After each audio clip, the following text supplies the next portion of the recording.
dan telah melimpahkan rahmatnya kepada kita semua sehingga kita bisa hadir di kegiatan Zoom pada malam hari ini dengan materi kajian sifat-sifat Yahudi. Selawat serta salam tak lupa pula kita kirimkan kepada Nabiullah Muhammad SAW yang telah membawa kita dari alam jahiliyah menuju alam Islamiyah. Baik, izinkan saya memperkenalkan diri, Ustaz. Saya Dedi Suprianto, selaku moderator pada malam hari ini. Saya juga relawan Bulan Sabit Merah Indonesia, terkhusus di Kabupaten Mamuju, Provinsi Sulawesi Barat.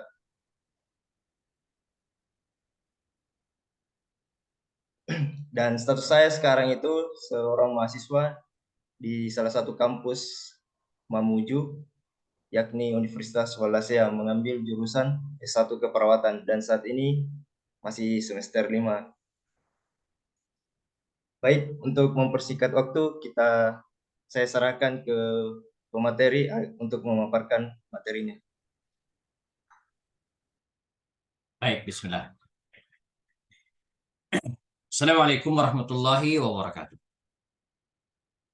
Waalaikumsalam warahmatullahi wabarakatuh. Waalaikumsalam warahmatullahi wabarakatuh. Alhamdulillah, salatu wassalamu ala rasulullah wa ala alihi wa sahbihi wa mawala.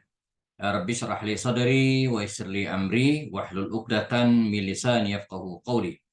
Qala ta'ala fi kitabil karim, a'udzubillahi minasyaitonir rajim. Bismillahirrahmanirrahim. Subhanalladzi asra bi'abdihi lailan minal masjidil harami ilal masjidil aqsa alladzi barakna haulahu linuriyahu min ayatina innahu huwas samiul basir. Baik, para peserta kajian BSMI, rahimakumullah, dimanapun berada, ada Dr. Prita, ya, Pak Basuki mungkin belum kelihatan ya. Yang lainnya baru gabung, ada 15 partisipan ya. Mungkin sebentar lagi akan gabung yang lainnya. Izinkan saya mengaktifkan sebentar satu kamera YouTube-nya untuk dokumentasi pada malam hari ini. Sebelum kita membahas tema yang sedang hangat ya, sedang hangat, tapi kita akan lihat dari sisi yang berbeda mungkin ya. Kalau dari aspek peristiwanya ya, mungkin di antara kita sudah banyak yang membaca berita, apalagi hari ini berita nyaris tak terbendung lagi ya. Jadi kalau media televisi itu mungkin disaring ya. Bentar, saya aktifkan kamera. Kalau media televisi itu disaring, ada sebuah televisi hari ini yang karena reporternya ya menggunakan syal Palestina kemudian ditegur gitu ya. Jadi sudah ketakutan sendiri gitu ya. Kemudian beredar juga di media sosial adanya pelarangan mengibarkan bendera Palestina di sebuah ajang sepak bola di sebuah daerah ya. Nah ini kondisi kita hari ini fobia, entahlah fobia Islam atau seperti apa ya. Namun alhamdulillah kita bisa tetap mengakses berita-berita tersebut secara langsung dari sana. Saya sendiri paling tidak ada 3 narasumber yang berada di sana yang bisa kapanpun selagi mereka ada sinyal dan internet bisa dikomunikasikan ya kondisi terakhir di sana seperti apa ya. Ini sudah masuk pekan yang ke berapa nih? Ketiga ya atau keempat ya. Masuk pekan keempat dari peristiwa serangan pejuang Palestina menyusul bombardir Zionis Israel khususnya di wilayah Gaza ya, yang tidak hanya menewaskan, menurut saya bukan ya, jadi tidak menewaskan tentara, tapi justru yang kena itu anak kecil ya, apalagi yang mereka serang itu rumah sakit ya. Jadi teman-teman yang berkecimpung di medis akan tahu persis ya isi rumah sakit itu apa gitu ya. Jadi bukan tentara perang ya, tapi anak-anak kecil, orang yang sakit atau yang sedang menjaga orang yang sakit Dan yang pasti yang berada di rumah sakit itu adalah mereka yang bekerja ya, sebagai tim medis, dokter atau suster dan yang lainnya ya. Nah, kita akan melihat potret lain dari peristiwa ini ya, sifat-sifat Yahudi atau karakter Yahudi itu seperti apa sih gitu kan. Saya mohon maaf, hari ini rada sibuk dari 2 hari terakhir menyiapkan acara besar di Bandung. Kita akan ada seminar Sirah Nabawiyah di Bandung hari besok ya. Jadi persiapan materi segala macam juga harus siapkan sehingga nggak sempat bikin slide-nya.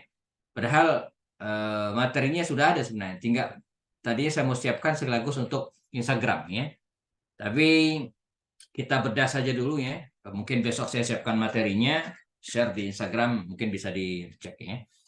Kita akan bahas karakter Yahudi ini seperti apa ya. Baik ditinjau dari Al-Quran, hadis-hadis Rasul, ataupun dari tinjauan sirah Nabawiyah. Kira-kira dari 3 aspek ini ya. Ayat-ayat Al-Quran yang menjelaskan tentang karakter mereka, kemudian didukung dengan hadis-hadis Rasul seperti apa, dan kisah-kisah di zaman Rasulullah SAW dan para sahabat tentunya ya. Nah, kalau bicara tentang Yahudi, gitu ya, Yahudi, maka ada 3 ya. Pertama, Yahudi sebagai ras, Yahudi sebagai suku, Yahudi sebagai ras atau suku, Yahudi sebagai agama, dan yang ketiga kemudian terakhirlah Yahudi sebagai negara.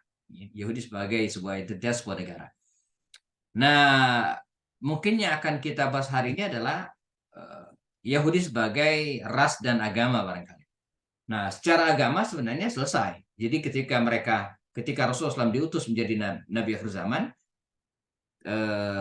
agamanya kembali Islam mestinya. Karena sejatinya tidak ada agama Yahudi. Ya. Maka di Al-Quran sendiri kan Allah menyebutnya itu millah. Jadi bukan ad-din. Ya. Agama satu-satunya di ridho Allah adalah Islam. Inna dina indallahil Islam. Jadi enggak. Allah tidak pernah menurunkan agama Yahudi, agama Nasrani. Nah, saya pernah ditanya oleh salah seorang mahasiswa, Ustaz,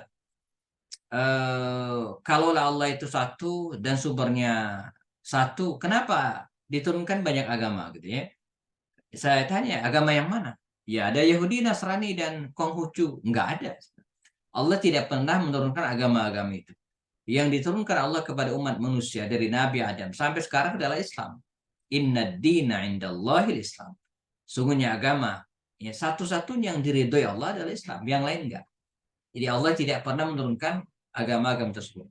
Maka Ibrahimu Yahudiyya wa la Nasraniyan walakin kana hanifa muslimah. Jadi Ibrahim itu ya Muslim, bukan Yahudi, bukan Nasrani.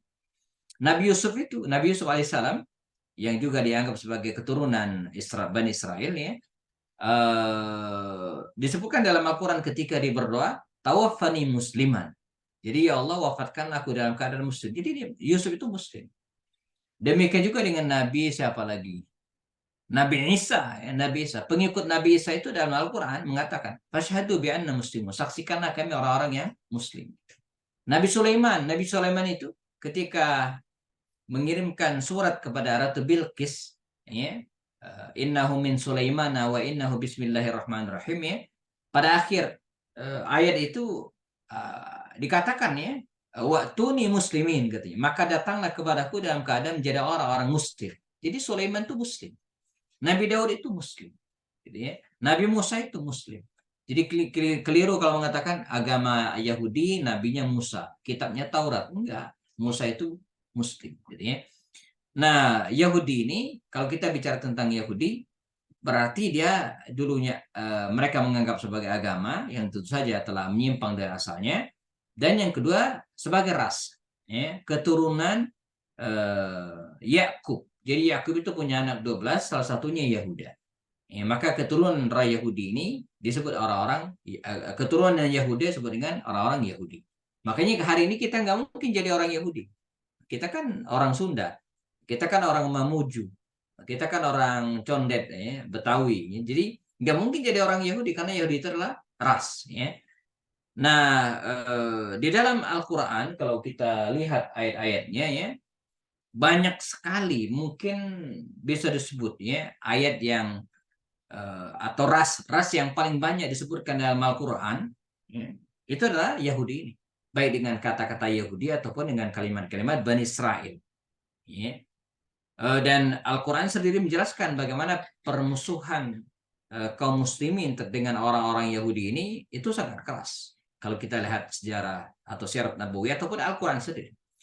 La tajidanna ashaddan nasi adawatan lilladzina amanul yahuda ya walladzina asyraku.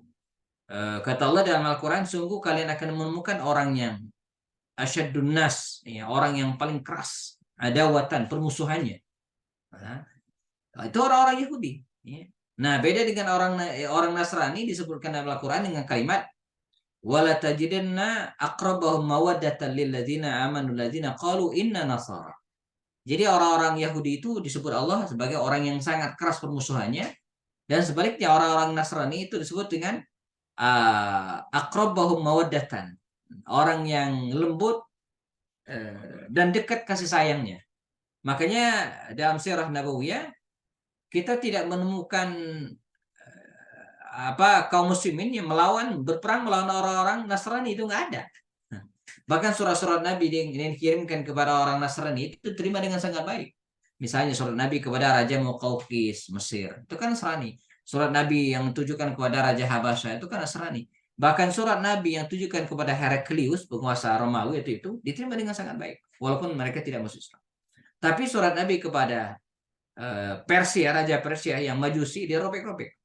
Nah, bagaimana dengan orang Yahudi? Orang Yahudi juga demikian. Ya. Jadi ketika Rasulullah SAW datang dari Makkah, hijrah ke Madinah Al-Munawwarah, maka kita temukan bagaimana Rasulullah menghadapi orang-orang seperti ini. Dikisahkan Rasulullah sempat membuat perjanjian dengan seluruh penduduk Madinah, dan include di dalamnya ada orang Yahudi juga ya, dalam sebuah dokumen yang dikenal dengan Piagam Madinah. Ya. Jadi melalui Piagam Madinah ini Nabi menjalin ikatan kekuatan bersama di Madinah ya, dalam rangka mempertahankan Madinah, membangun Madinah. Tapi apa yang kemudian terjadi? Satu demi satu Yahudi di Madinah ini berkhianat. Ya. Setelah perang Badar, berkhianat Yahudi Bani Qainuqa, melecehkan seorang wanita, mengadu domba kaum muslimin. Ini kerjaannya ya. Makanya kalau kita bicara tentang watak orang Yahudi, salah satunya yang pertama adalah mereka suka mengadu domba. Ini sifat orang Yahudi itu ya. Jadi kalau Belanda dulu punya istilah divide et impera, ya, maka Yahudi ini punya sama. Ya, mereka suka mengadu domba. Yahudi Bani Quraiqah itu ya mengadu domba kalangan Ansar, menghidupkan kembali kisah-kisah perang zaman dulu agar mereka berantem. Ya. Di Madinah itu ada kelompok besar, Aus dan Khazraj. Oleh Yahudi ini dia adu domba. Sehingga ada perang Bu'ath, itu hampir 50 tahun namanya, mereka nggak pernah kompak. Dia panas-panasin, dia komporin. Nah, inilah teori penjajahan. Jadi teori penjajahan itu adalah divide et impera, pecahlah, belah, dan jajahlah. Ini yang terjadi di negara-negara Islam hari ini ya. Dan itu juga yang terjadi di Palestina. Ya. Jadi dia adu domba. Dulu ada Irak, Iran berperang, Irak, Kuwait, terus begitulah. Ya, Palestina sendiri di internal umat Islam sendiri di Palestina mereka adu domba juga. Ada Fatah dan Hamas walaupun masih dengan tujuan yang sama, tapi dalam kondisi tertentu kadang mereka juga berbeda pendapat dengan sangat tajam ya. Nah, ini mengingatkan kita kepada Indonesia dulu yang juga di domba. Nah, ini karakter pertama dari orang Yahudi ini jemaahnya, mereka orang yang suka mengadu domba dari zaman Nabi sampai sekarang ya. Kemudian karakter yang kedua adalah mereka ini orang-orang Yahudi ini ya, suka berkhianat. Ya, suka berkhianat. Buktinya apa? Lagi-lagi 3 kabilah Yahudi di Madinah waktu itu, mulai dari Bani Quraiqah dan lanjutnya Bani Nadir. Bani Nadir itu pengkhianatan mereka nggak main-main. Ya, mereka pernah ingin membunuh Rasulullah. Padahal mereka dalam keadaan bukan perang, dalam keadaan damai. Kalau dalam keadaan perang mungkin bisa diterima, ini nggak dalam keadaan damai, dalam keadaan koalisi. Ketika Rasulullah datang ke benteng mereka, maka seketika orang-orang Yahudi ini menyiapkan batu besar dan untuk ditimpakan kepada Rasulullah. Ya, itu yang kemudian menyebabkan mereka terusir dari Madinah dan lari ke Khaybar. Nah, ini karakternya. Demikian juga ketika terjadi perang Khandaq tahun ke-5 Hijriah di bulan Syawal. Ya, awalnya mereka berkoalisi dengan kaum muslimin, tapi pada pertengahan perang dalam kondisi sangat genting, di mana kaum muslimin serang dari luar, dan kemudian di dalam ada orang-orang munafik ya. Mereka berkhianat dengan cara nyebrang, pindah koalisi gitu ya. Pindah koalisi dari koalisi kepada kaum muslimin, pindah ke kafir Quraisy dan kawan-kawan dalam pasukan Ahzab.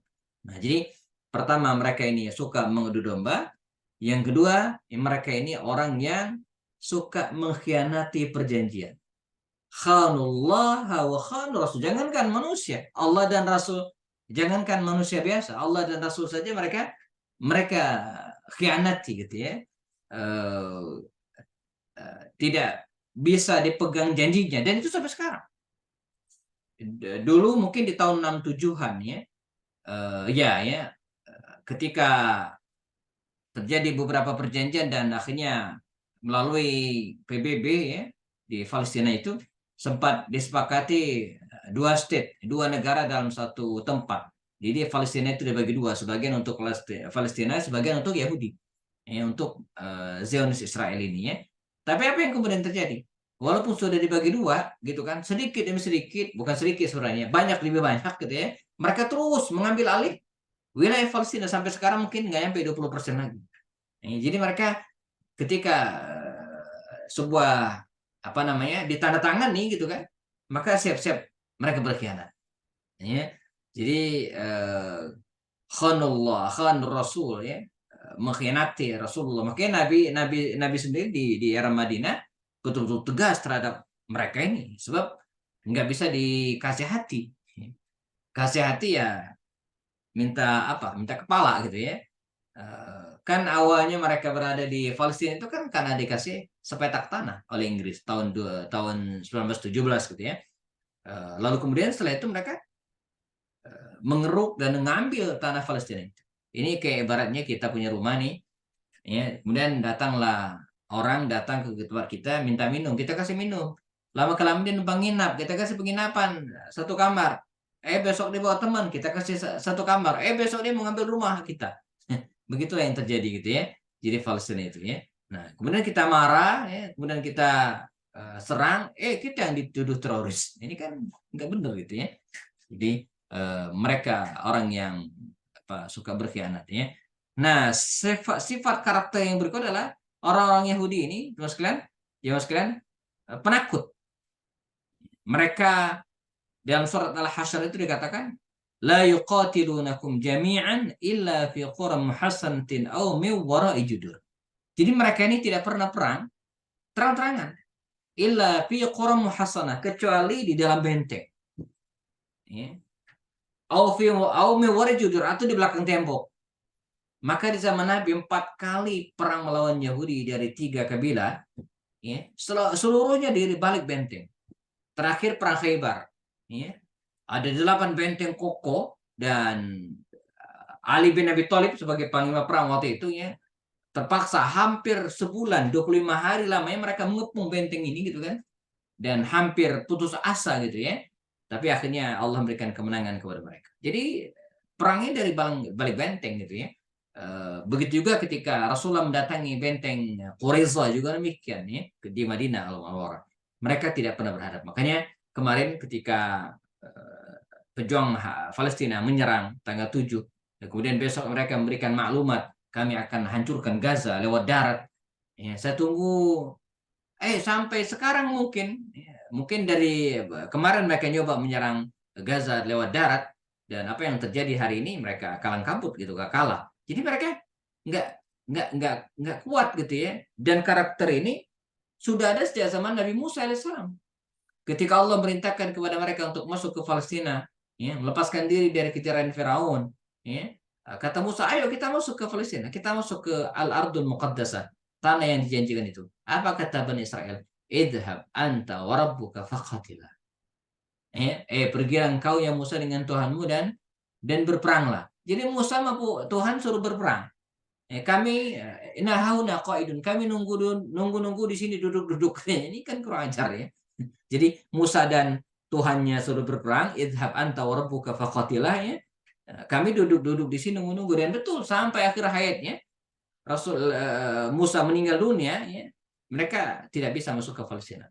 Baru pada nabi berikutnya di era Nabi Yusha bin Nun ya, mereka bisa masuk. Begitu juga ketika terjadi perang Talut. Talut melawan Jalut di masa Nabi Daud remaja. Ya juga demikian. Ketika mereka berangkat dalam tafsir Al-Qurtubi kalau tidak salah, jumlah pasukan Talut itu yang ingin menyerang Jalut 80.000 orang. 80.000 tentara. Nah, ketika mereka melewati sebuah sungai, ya, falamma fasala Talutu bi junudihi, ya, dalam surah Al-Baqarah katakan mereka melihat sungai, kata Talut, jangan minum, ya, kecuali sedikit saja. Illa man tarafa biadi, kecuali orang yang ngambil dengan tangannya, ambil. Jadi mereka lihatin sungai, kata Talut, pimpinan mereka, ya, panglimanya, jangan minum kecuali sejumput air, diambil begini. Ini perintah. Mereka malah bandel. Ya. Jadi sebanyak 76.000. Jadi 86.000, 76.000 itu mereka minum sepuasnya, makan ada yang renang.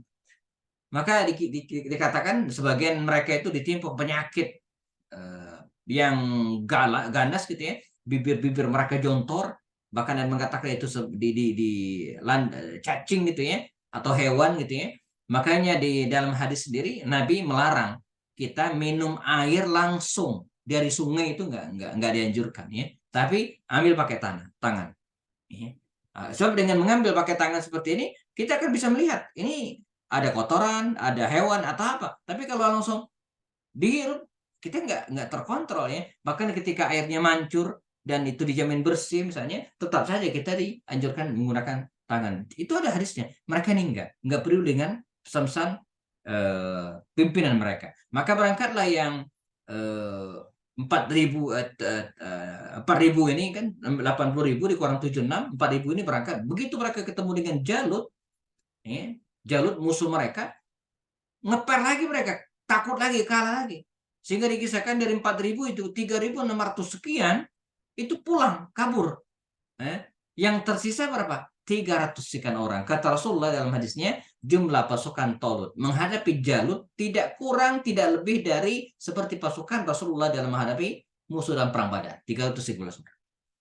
Kita bayangin, 80.000 dan akhirnya hanya tersisa sekitar 300 sekian belas orang. Sisanya penakut, kabur.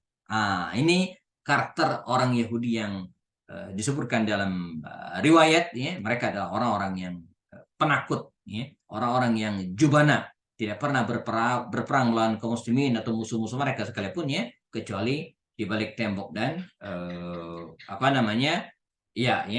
benteng, ya, fi quram muhassanatin au min wara'i judur. Nah, kalau kita lihat Al-Qur'an, ya, cukup banyak ayat yang menjelaskan tentang karakter atau watak sifat orang Yahudi. Mereka tidak pernah ridho, ya, dengan kita umat Islam khususnya, ya, sampai kita melepaskan agama kita dan mengikuti tradisi dan kebiasaan mereka. Dalam surah Al-Baqarah 120 yang terkenal sekali, ya, walan tarda ankal yahudu walan nasara hatta tattabi'a millatahum, ya, hatta tattabi'a millatahum. Jadi orang Yahudi itu nggak akan pernah rela, ridho, ya. Orang Nasrani juga demikian, hatta tattabi'a millatahum, sampai kita mengikuti watak mereka, mengikuti gaya hidupnya. Jadi millah di sini, ya, bukan maknanya agama saja, bukan, tapi gaya hidup. Bisa jadi kita tetap Muslim, tapi gaya hidup kita seperti gaya hidup.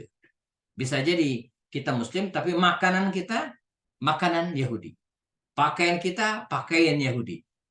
Ya, ini karakter ataupun watak mereka. Tidak pernah ridho sampai kemudian kita mengikuti mereka, ya. Kemudian yang berikutnya adalah orang Yahudi ini karakternya apa? Selalu menyembunyikan kebenaran.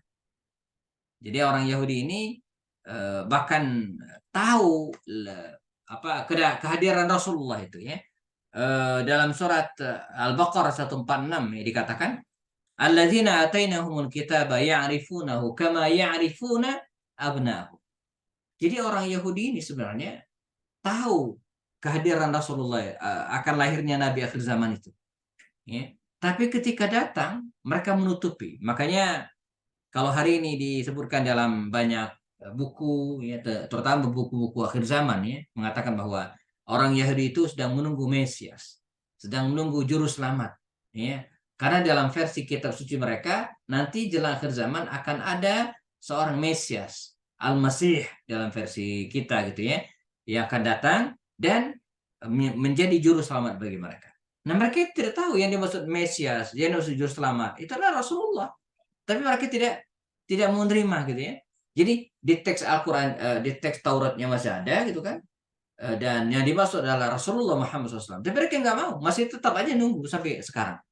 Nah, jadi mereka menutupi kebenaran.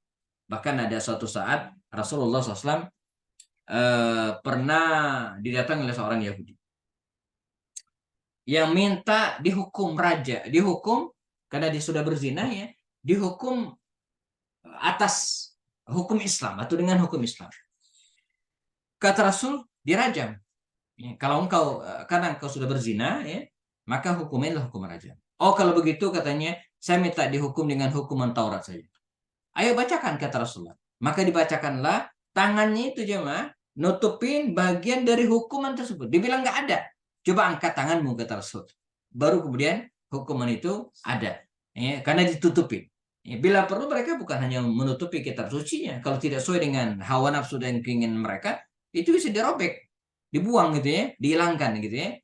Jadi menutupi kebenaran. Walaupun pada faktanya mereka tahu gitu ya bahwa itu benar ya. Malah dalam hadis yang lain ya Nabi menyebutkan ya kata Rasulullah, saya bacakan hadisnya, atau karakter Yahudi berikutnya adalah tokoh-tokoh agama Yahudi itu sangat sulit menerima kebenaran Islam. Walaupun mereka tahu itu benar, tapi mereka tidak mau mengikuti. Dalam hadis riwayat Muslim, Rasulullah bersabda, "Lau taba'ani asyratun minal yahud, lam yabqa ala dhahriha yahudiyun illa aslam." Seandainya 10 pemuka Yahudi mengikuti agamaku, maka sungguh tidak akan tersisa lagi orang Yahudi di muka bumi kecuali dalam Islam. Artinya enggak nyampe 10. Gitu. Ini masa Rasulullah. Orang yang masuk Islam di kalangan Yahudi itu enggak nyampe 10. Kalau 10 aja mereka masuk Islam, udah tuh. Ya, masuk Islam semua gitu, artinya enggak nyampe. Lau amana bi asyratun min ahbar Yahud, la amana bi kullu Yahudi ala wajhil ardi. Ini semakna dengan yang tadi ya. Jadi andai 10 aja mereka yang beriman, maka bisa jadi yang lain beriman juga, tapi mereka tidak mau ya. Nah, watak Yahudi yang berikutnya adalah orang Yahudi ini ya, menyembah pemuka agamanya sendiri. Suka menyembah pemuka agama sendiri. Dalam surat At-Taubah ya, Taubah Allah SWT berfirman, ittakhadhu ahbarahum wa ruhbanahum arbabam min dunillah. Jadi orang Yahudi itu menjadikan orang ahbar, orang alimnya ya, wa ruhbanuhum dan rahib-rahibnya arbaban min dunillah. Ya, misalnya Uzair mereka jadikan sebagai Tuhan atau anak Tuhan ya. Orang Yahudi juga anakumullah tadi disebutkan pernah ingin membunuh Rasulullah ya, menyihir beliau. Jadi begini, kalau para nabi utusan Allah saja mereka bunuh gitu kan, seperti Nabi Yahya atau Zakaria ya, Rasul sendiri utusan Allah mau dibunuh gitu kan, apalagi orang lain ya. Nabi itu pernah mau ditimpakan batu besar di atas kepala beliau, bahkan pernah juga beliau diracuni gitu oleh seorang wanita Yahudi selepas perang Khaybar gitu kan. Dan Huyai bin Akhtab itu pernah ngomporin orang-orang kafir Quraisy agar membunuh Rasulullah. Jadi ini karakternya. Jadi tidak heran kalau kemudian hari ini mereka menjadi manusia paling bengis gitu ya. Bagaimana tidak? Rumah sakit dibom, ya. Kemudian gereja dibom gitu kan. Tempat-tempat keramaian dibom. Ya, ini bukan karakter manusia lagi, karena dalam kondisi perang pun tempat-tempat seperti ini nggak boleh dibom, nggak boleh dihancurkan, nggak boleh gitu ya. Membunuh utusan, membunuh tim medis, ya, membunuh anak kecil itu di dalam konferensi Jenewa tentang human rights, tentang undang-undang hak asasi manusia itu nggak boleh. Mesti dia dapat hukuman mestinya gitu ya. Cuman ya karena yang melahirkan mereka adalah Barat, ya tidak ada hukuman, yang adalah kecaman atas pejuang-pejuang Palestina gitu ya. Iya, terbalik gitu ya. Nah, jadi mereka pernah ya juga menyihir Rasulullah. Sahara Rasulullah SAW Yahudiyun min Yahudi Bani Zuraik yuqala lahu Lubaid ibn Asam. Jadi seorang Yahudi dari kabilah Bani Zuraik, ya, bernama Lubaid bin Al-Asam, ya, pernah menyihir Rasulullah. Ya, menyihir Rasulullah. Ini yang barangkali momentumnya turunnya surat An-Nas dan Al-Falaq kalau tidak salah, gitu ya. Atau momentum yang lainnya. Nah, seorang Yahudi wanita pernah juga ingin meracun Rasulullah pada peristiwa perang Khandaq. Ya. Kemudian yang berikutnya adalah orang Yahudi ini terus berusaha untuk memurtadkan kaum muslimin. Ya. Misalnya dalam surat Al-Baqarah ayat 109, Allah SWT berfirman-Nya, "Wadda katsirun min ahlil kitab law yaruddunakum min ba'di imanikum kuffar hasadan min indi anfusihim min ba'di ma tabayyana lahumul haqq." Ya. Jadi kata Al-Qur'an, wadda katsirun min ahli kitab, sebagian besar, katsir min ahli kitab, ahlul kitab maksudnya Yahudi, ya, lau yaruddunakum min ba'di imanikum, mereka itu ingin memurtadkan kalian dari agama. Ini karakternya. Jadi mereka tidak senang, ya, dengan segala keislaman kaum muslimin, ya. Orang Yahudi berusaha karakter berikutnya menyesatkan kaum muslimin. Wadda ta'ifatun min ahli kitabi la yudillunakum wa ma yudilluna illa anfusahum wa ma yashurun. Jadi segolongan ahli kitab ingin menyesatkan kalian, kata Allah, padahal mereka sebenarnya tidak menyesatkan melainkan diri mereka sendiri, ya. Nah, yang berikutnya ada lagi tambahannya, mendoakan celaka atau meninggal bila bertemu dengan kaum muslimin. Insyaallah ini dahsyat, ya. Jadi bukannya malah saling mendoakan kebaikan gitu kan, tapi justru mereka mendoakan kecelakaan. Dalam riwayat Imam Bukhari, ya, disebutkan dalam hadis, "Idza sallama 'alaikumul yahudu fa innama yaqulu ahaduhum as-salam." Ya, fa innama yaqulu ahaduhum as-salam 'alaik faqul 'alaik. Jadi jika seorang Yahudi memberi salam kepadamu, kata Rasulullah, ya, dan mereka mengatakan assalamu alaika, assalamu alaika, racun bagimu. Assam dengan assalam itu beda. Kalau assalam itu artinya kedamaian, ya. Tetapi kalau assam itu artinya racun. Nah, jadi bukan mendoakan kedamaian tapi racun. Assalamu alaika.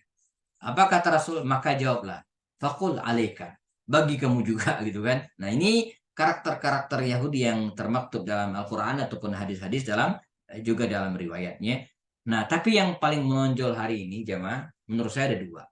Pertama, mereka ini orang yang pengkhianat, ya, jadi tidak bisa dipegang kata-katanya. Kemudian yang kedua, mereka adalah orang yang penakut, ya, tidak pernah berani menyerang di tempat yang terbuka. Mereka selalu melakukan serangan-serangan sampai hari ini dari balik benteng dan tembok mereka. Dan seorang yang memiliki karakter sangat-sangat bengis, sangat kejam. Ya, mereka tidak segan-segan, ya, melakukan pembunuhan massal untuk memuaskan mereka. Nah, namun demikian, ya, dengan karakter-karakter tersebut, alhamdulillah, sebagaimana Rasulullah, ya, kita harus pintar-pintar. Makanya dengan mengenal karakter mereka ini, ya, kita bisa menempatkan posisi kita. Jadi kalau bikin perjanjian, ya jangan percaya amat, gitu ya.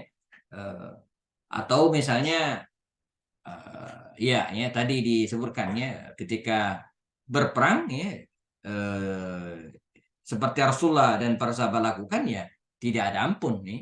Jadi 3 Yahudi di Madinah karena mereka betul-betul berkhianat oleh Rasulullah betul-betul diselesaikan. Sebab jika tidak, maka dia akan menjadi api dalam sekam, ya. Kelihatannya asap doang, tapi kalau dibiarkan akan bisa membakar, ya. Nah, ini tentang beberapa karakter Yahudi yang ada catatannya dalam banyak hadis dan di Qur'annya. Sebagian besar karakter-karakter tersebut masih kita temukan hari ini dan kita harus waspada untuk itu, gitu ya. Sehingga kita bisa mengantisipasi, ya, makar mereka, ya. Wa yamkuruna wa yamkurullah wallahu khairul makirin. Jadi mereka berusaha untuk membuat makar, ya, tapi makar strategi Allah SWT itu lebih bagus ya. Hampir 40 menit ya kita kajian ya, kita sisakan waktu sampai nanti jam 9 kurang barangkali ya. Jika ada yang ditambahkan sharing ya atau ingin tanyakan, kita ada waktu yang cukup. Saya serahkan kembali ke Dedi Supriyanto. Silakan. Baik, Assalamualaikum terima warahmatullahi kasih Ustaz. Terima kasih banyak Ustaz atas waktu dan pemaparannya yang sangat luar biasa pada malam hari ini. Untuk teman-teman dan rekan-rekan saudari dan saudara se-Islam yang ingin mengajukan pertanyaan, silakan. Assalamualaikum Ustaz. Waalaikumsalam warahmatullahi Pak Usuki ya. Ini lagi di Surabaya nih. Masya Allah ya. Iya. Baru landing tadi. Saya lihat foto-fotonya ada di depan Dubes Amerika kemarin. Ustaz, saya mau nanya, ini Oh, yang sekarang ini emang asli situ apa pendatang gitu? yang di Palestina. Ya. Ya jelas pendatang. Jadi kalau kita lihat sejarah Palestina. Makanya kalau misalnya ada yang menyebut bicara tentang Palestina milik siapa gitu ya. Palestina itu milik siapa ya? Milik penghuninya, penduduknya. Siapa penduduknya? Ya orang-orang Palestina. Nah, bagaimana dengan orang Yahudi ya? Yahudi ini lagi-lagi ya, kalau kita bicara tentang, kita kan bicara tentang negara. Jadi kalau kehadiran Yahudi di Palestina itu sebagai agama, no problem. Nggak masalah. Di masa Umar itu mereka tinggal di situ kok. Tidak ada satu orang pun yang diusir. Walaupun Copernicus rahib pendeta ya Nasrani waktu itu minta agar mereka diusir dari Alia ya, Palestina waktu itu ya. Tapi Umar tidak mengusir mereka, membiarkan. Jadi mereka hidup damai, tentram, silakan ibadah. Ya. Di masa kekhalifahan Turki Utsmani juga rahib-rahib ataupun mereka yang berada sana silakan, gitu ya. Sebagai agama silakan ibadah. Ya. Sebagai ras juga demikian. Nah masalahnya adalah ketika mereka ingin mengambil alih ya, Palestina ini menjadi sebuah negara. Ya. Nah ini masalahnya. Nah ini jadi kalau kita lihat di Palestina, apakah mereka pendatang atau asli? Ya, jelas pendatang. Sebab pada tahun 1917 kan, mulanya kan ketika terjadi Perang Dunia Pertama. Tahun 1914 sampai 1918. 4 tahun namanya ya. Nah pada Perang Pertama ini kan Inggris, lalu kemudian Amerika, Belanda, ya, dan negara-negara Eropa yang lainnya, serta Yahudi di satu blok. Disebut dengan blok sekutu. Nah, lawannya blok sentral. Ini Jerman, Austria, Hungaria, dan Turki Utsmani. Ketika perang, nah grupnya Turki Utsmani kalah. Maka semua wilayah yang dikuasai Turki Utsmani jatuh ke tangan Inggris dan kawan-kawan. Palestina itu jatuh ke tangan Inggris. Maka karena Menteri Luar Negerinya berdarah Yahudi, maka dipanggillah orang-orang Yahudi itu melalui sebuah deklarasi, disebut dengan deklarasi Balfour gitu ya. Maka per 1917 ya, mereka berdatangan memenuhi Palestina, gitu kan?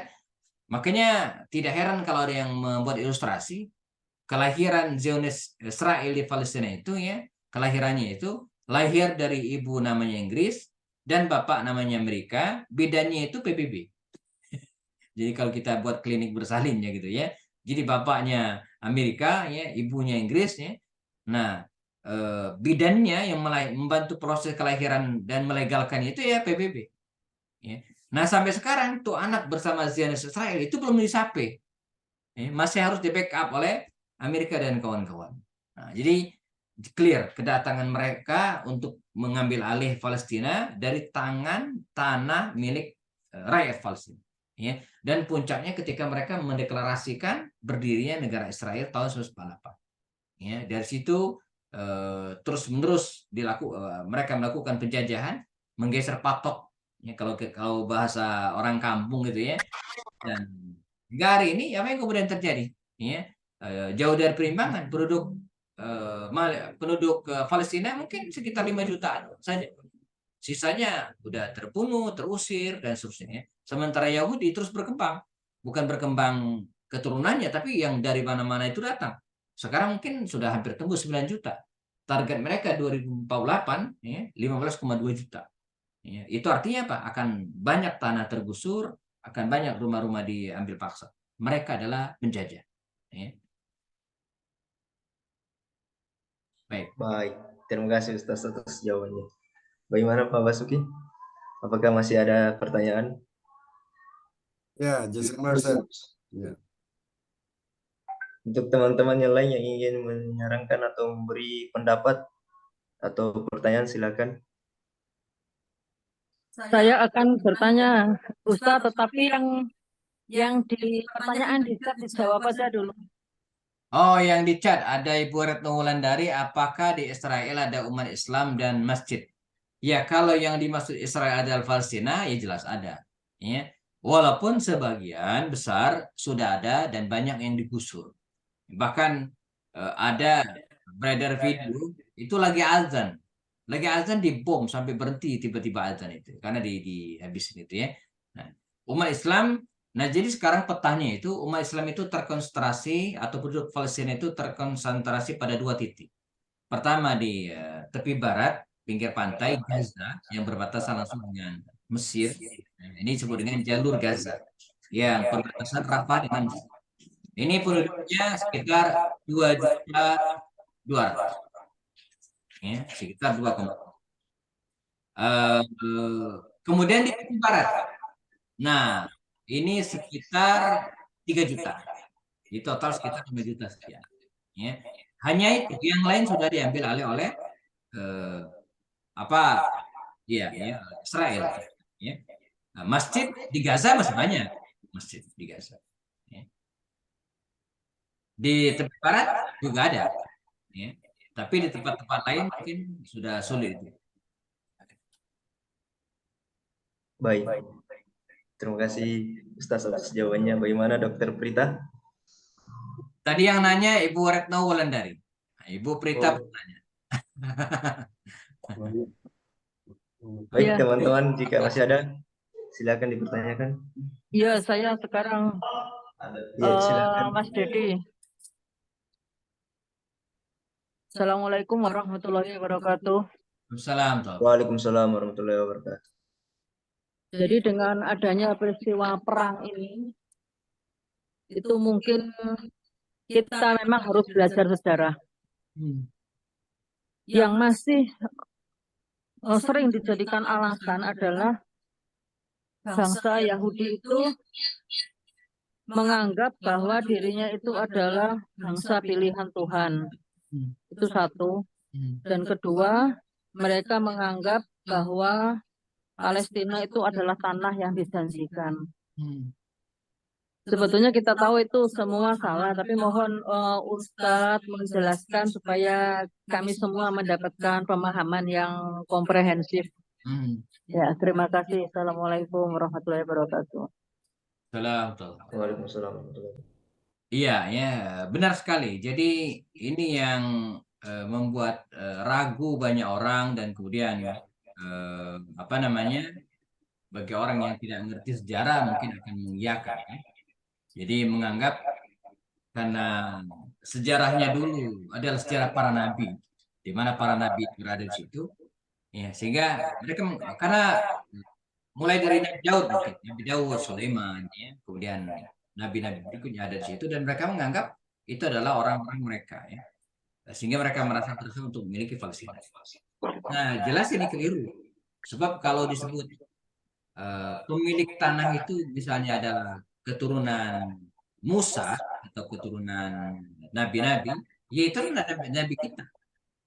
Ya, kalau itu mau diangkat, ya, jadi kita juga berhak orang Nabi Daud itu kan nabi kita. Jadi ada pelajaran agama yang keliru yang kita terima waktu kecil dulu. Saya nggak tahu di SD lain, tapi di SD saya kayaknya salah ya. Saya baru sekarang aja. Jadi dulu guru agama kita itu membaginya begini. Islam agama, kemudian kitab suci Al-Quran, nabinya Muhammad. Ya. Kristen agamanya, kitab sucinya Injil, nabinya Isa. Agamanya Yahudi, ya, kemudian kitab sucinya Taurat dan agamanya Musa. Nah, ini salah. Musa, Isa itu bukan agama Nasrani, bukan Yahudi, itu mereka agama Islam. Sehingga kalaupun tanah Palestina itu warisan Musa, berarti kepada kita kan Nabi. Bahkan dalam Al-Quran Sulaiman itu menyebutkan mendirikan masjid, bukan mendirikan sinagog, enggak. Masjid, arti milik kaum muslimin. Gitu ya. Nah, karena itu kalau mau fire diskusinya jangan dari situ ngambil sejarahnya. Mulai saja dari kependudukan Zionis tahun 2000 atau 1917. Dari situ clear kok bahwa tanah itu milik rakyat Palestina gitu kan. Maka datanglah kapan Israel berdiri? Itu kan baru 1948. Artinya tahun sebelum 1948 tanah itu milik siapa? Milik rakyat Palestina yang sebagian besar adalah Muslim. Nah, jadi clear itu tanah milik Palestina. Makanya saya di Instagram saya sampaikan bahwa ada 3 solusi kan untuk Palestina. Pertama, dibagi 2 Palestina ini ya, sebagian Muslim, sebagian untuk rakyat Palestina, sebagian untuk Zionis Israel. Ya, walaupun ini nggak fair, karena mereka sebenarnya nggak punya hak. Ini kayak orang itu tadi, kita punya rumah, ada orang numpang minum, kita kasih minum. Ada orang numpang tidur, kita kasih tidur. Dia minta kamar lagi gitu kan. Udah deh kalau gitu kita bagi 2. Kan konyol jadinya. Dia pendatang tiba-tiba minta bagi 2. Dia beli enggak gitu kan. Kan merampas itu ya. Nah, jadi bukan hanya itu. Dia nggak berhenti di situ. Dia akan mengambil tanah-tanah yang lain. Ya. Terbukti hari ini. Atau ada yang konyol lagi. Udahlah serahkan aja Palestina. Umat Islam atau Red Palestina kan pergi 5 juta dikit tuh. Ya, 1 juta ke Mesir, 1 juta ke Suriah, 1 juta ke Saudi. Ya, kemudian 1 juta lagi ke Mamuju, masih banyak tuh. Tanah di Mamuju kan masih luas tuh. Kasih itu teman-teman kita dari Palestina, suruh mengungsi ke situ. Nggak selesai masalahnya, karena target mereka bukan hanya Palestina. Target mereka mendirikan Israel Raya yang meliputi kekuasaan dari Sungai Nil ke Sungai Efrat. Itu berapa negara mereka ambil? Mesir masuk, kemudian 4 negara Syam, Lebanon, Jordania, Suriah itu masuk semua itu, Irak juga masuk, Saudi juga masuk ke bagian atas tabung itu kalau kita ambil jalan lurus. Jadi nggak selesai di Palestina. Jadi jangan harap udah kasih Palestina dunia tenang damai, enggak, ya enggak. Dulu ada namanya perang Yom Kippur, ya, tahun 1973. Ya, mereka apa masalahnya? Karena mereka merebut wilayah yang sekarang dikuasai Mesir. Jadi wilayah Mesir mereka ambil juga, Bukitan Sinai, Galot, itu mau diambil semua itu kan. Gaza dulu kan mereka pernah rebut itu, walaupun pada akhirnya berhasil diambil alih lagi oleh kaum muslimin. Ya. Nah ini jadi clear, tanah Palestina itu milik rakyat Palestina. Ya. Yahudi atau Zionis Israel ini dia datang atas persetujuan dan legalitas dari Inggris gitu ya, yang datang ke tempat tersebut pada masa Perang Dunia Pertama ya. Nah, kemudian yang kedua apa tadi ya? Saya lupa pertanyaan dokter. Bangsa pilihan Tuhan. Oh iya, bangsa pilihan Tuhan ya. Ya ya. Jadi memang tidak bisa dipungkiri di dalam Al-Qur'an memang Bani Israel ini disebutkan oleh Allah dan dipuji ya. Inni faddaltukum 'alal alamin ya. Sungguhnya kami memilih kalian untuk faddaltukum, lebih mengutamakan daripada yang lain. Ini nggak bisa dipungkiri ya. Tapi ketika mereka beriman kepada Allah dan hari akhir, beriman kepada risalah. Kalau tidak, maka mereka dikutuk. Kan banyak juga ya. Kunu qiradatan khasiin dalam Al-Qur'annya, ketika mereka dibolehkan oleh Allah untuk tinggal di tepi pantai, lalu kemudian kata Allah boleh ambil ikan segala macam dari pantai ini, dari laut ini, tapi jangan ambil di hari Sabtu, gitu ya peraturannya, karena Sabtu itu hari ibadah bagi mereka. Ya. Apa mereka lakukan? Masang jala di hari Jumat, ngambil di hari Ahad. Jadi peraturan Allah saja mereka akalin. Maka kunu qiradatan khasiin, jadilah kalian ya kera-kera yang hina gitu ya. Jadi nah, orang yang dikutuk yang telah menyimpang ini nggak jadi faddaltukum 'alal alamin lagi. Yang faddaltukum 'alal alamin itu adalah orang yang beriman kepada Rasulnya, ya. Seperti Nabi Daud, Nabi Musa, Nabi Yusa bin Nun, ya, Nabi Sulaiman, Zakaria. Nah ini orang yang faddaltukum 'alal alamin itu. Adapun orang-orang yang membangkang, ini nggak faddaltukum lagi, ya nggak. Bahkan mereka menjadi orang yang sudahlah disebut oleh Allah dengan qiradatan, kera, monyet gitu kan, khosiin lagi, hina. Itu lebih hina lagi itu ya, ketika mereka membangkang. Jadi kapan mereka menjadi orang yang paling utama? Ketika mereka beriman kepada Allah dan Rasul-Rasulnya.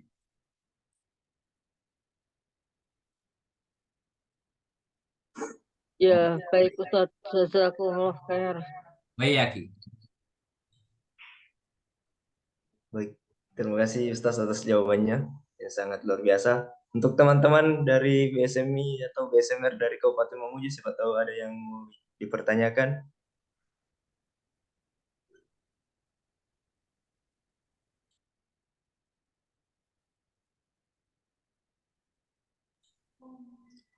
Atau teman-teman yang lain masih ada yang mau dipertanyakan?